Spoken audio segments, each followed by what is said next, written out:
Hi there, I'm back. This is Diane Doyle with Plant-Based Dallas, and we put in the Instapot three things to cook at once.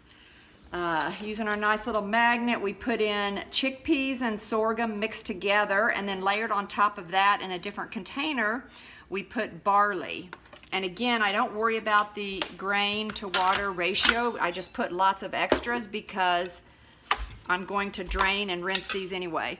So here's the barley. It looks good. I'll drain and rinse that, get all that extra starch off of there so they can pour out.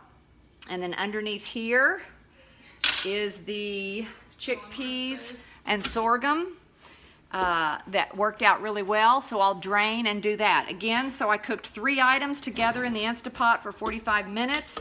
And these magnets are available on my website if you all would like to order one. Okay, y'all have a great day and good luck with your Instapot. Bye-bye.